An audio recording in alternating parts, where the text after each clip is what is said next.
this day in New York sports history, October 26, 2000, the New York Yankees cement a part of their legacy by securing their third World Series in a row. Being down 2 to 1, the Yanks gained momentum thanks to future captain Derek Jeter. That's well hit into left field by Taya. Out by Yanni, back. It's a 2-2 game. Derek Jeter's gone deep again. The Yankees would advance to beat the Mets 4-2 in Game 5 at Shea Stadium to the delight of Yankee fans everywhere. Watson gets into one to center. Back is Brian Williams. A free pitch. And the New York Yankees, for the third time in a row, fourth time in 5 years, and 26th time in franchise history, they are the world champions. With this New York sports moment, I'm Anthony Payero.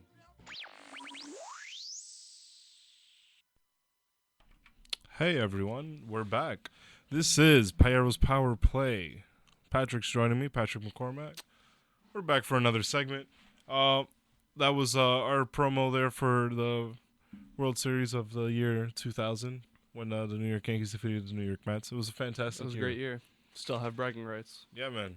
The Yankees have been arguably the best franchise in the city of New York the past couple of years. Other franchises in the city have been here and there with success. The Mets making the World Series 2015. The Rangers had recently made the Stanley Cup Finals to no avail. We're hoping for some victories here in New York. And it's also been a sad time for the Yankees, who haven't been at the success level that they'd like to be since 2009. So let's jump into the hockey teams real quick. We'll go over last night's scores. Last night, February 1st, we had the Capitals playing the Bruins. Capitals are 34-11-6 on the season. They beat the Bruins 5-3 last night. The Bruins aren't doing too hot, but they're all right, 26-22-6. The Calgary Flames defeated the Minnesota Wild 5-1 last night, 26-24 record for the Flames. That's a big win for the Flames too, because they're trying to still make the playoffs. So they have the first wild card spot. Look at that. The Wild. Oh, and the Wild. That's a big win too, because the Wild aren't that bad. The Wild, the Wild are number one. The Wild are number one team in the conference. So that's a big loss for them. Yeah, because I know the Blackhawks are a couple points behind them. That makes it look like they're not invincible. They've got some gaps they need to fix. Yeah, and the Flames are definitely a really good team, especially at home. The third game of the night was the LA Kings and the Avalanche, Colorado Avalanche. Mm-hmm. Kings won 5-0. The Avalanche aren't having a great season, 13 wins they're so playing, far. Yeah, they're one of those teams. It's an easy 2 points, but also a big win for the Kings too, because I know they're also in that wild card spot. I think they'll be an 8th seed now, so big wins for both the Flames and the Kings, and even the Capitals, because the Capitals are trying to retain that spot over Columbus. So look at that. And for our New York fans watching, the Islanders were in action against the Capitals last night. Capitals 33 wins, 11 losses, and 6 ties.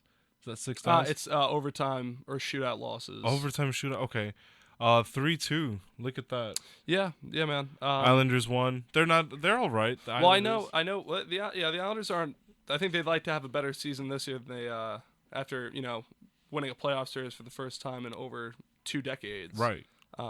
But the Islanders are also in the news because their relationship with the Barclays Center is supposed to end after 2019. So they're going to try to look for a new arena to go into. Do you see them moving back to Long Island? You know what? The issue with that is that, well, there's 2 things.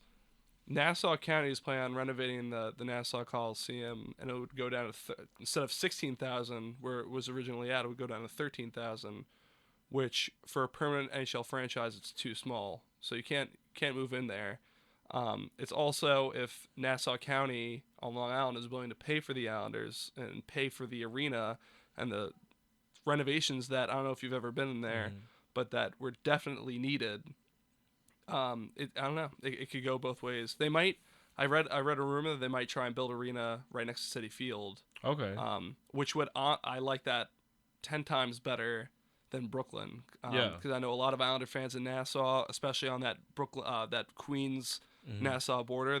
That's a half-hour drive. Yeah, that is not that far for It's not those that for far. those Long Island fans, Yeah. those Nassau fans who are dying for some hockey back on the island. I mean, look at me. Like, I'm a Rangers fan, but at the same time, when they were at the Coliseum, I would go to 3 or 4 games a year, Right. and it's good hockey. So Yeah, I'm I think it's needed out there because Long Island's as much of important to New York as New York City is, and Yeah. they need that main attraction. And no one's gonna go to Long Island, I guess, for the beaches. You're going for the beaches, and you're going for the Hamptons, and you're going for Fire Island. But again, you need a main attraction besides all of that. You need to give something for the people to do, not only those visiting, for the local residents as well. They don't always want to go to Manhattan just to watch a game. Yeah, and the Islanders, they have them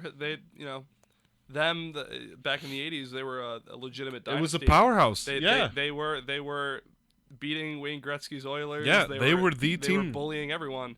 So there's a serious history with the Islanders, and honestly, I'd hate for them to leave Long Island. Right. So I hope that they can find something. Find whether something, it's fixing yeah. Barclays Center, if they're moving back to Long Island. Yeah. I don't know.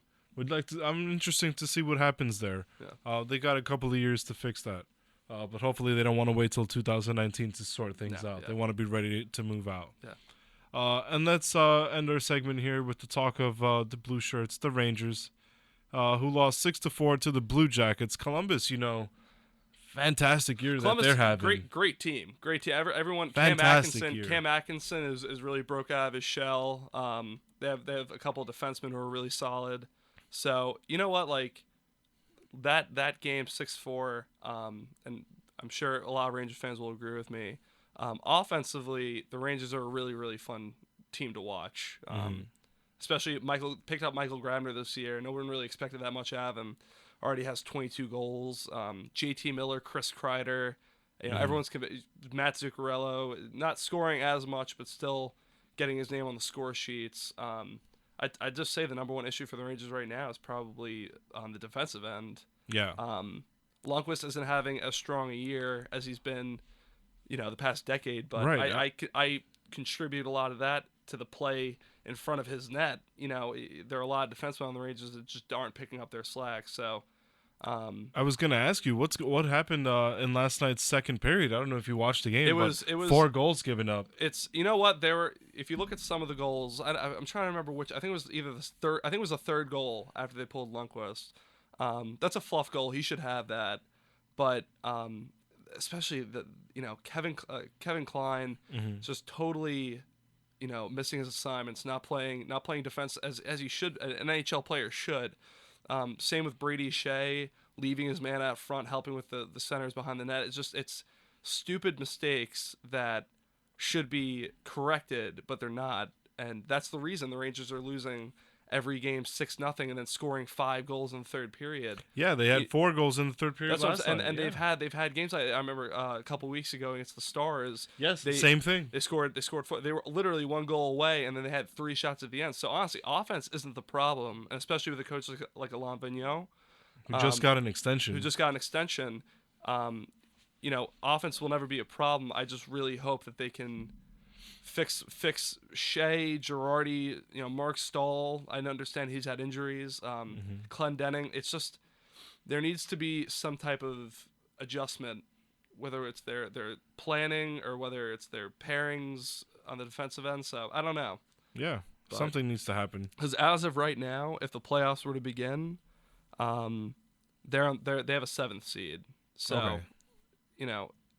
Personally though, if we want to continue talking about this, I would rather the Rangers stay at a 7th or 8th seed, because the way the playoff format works, especially with last year, the Rangers beat the Islanders in the last game of the season, and the Islanders went from being 3rd place in the Metropolitan Division to getting pushed down to a wild card spot.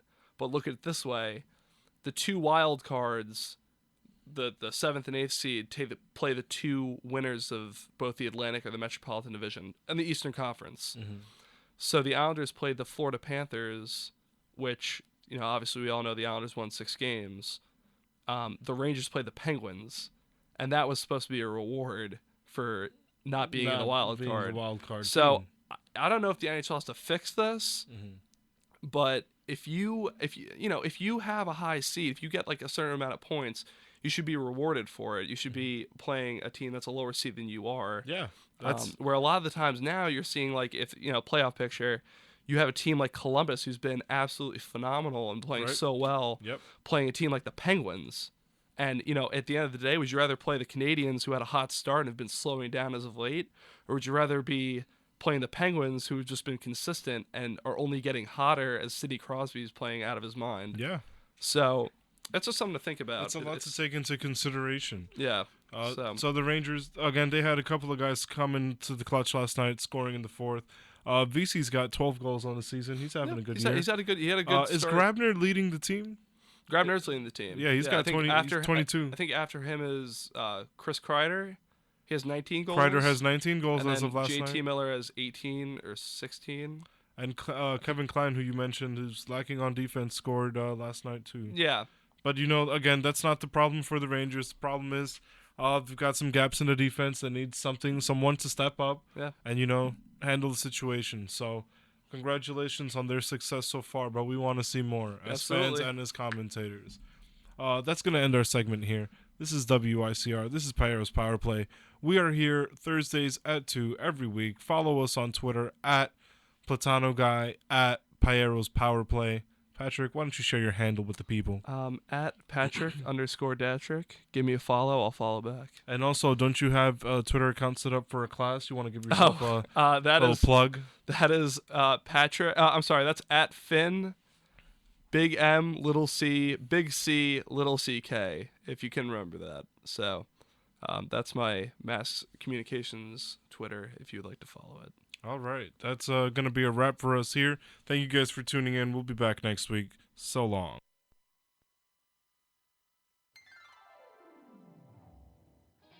On the college campus, what's needed more than a good cup of coffee to start your day?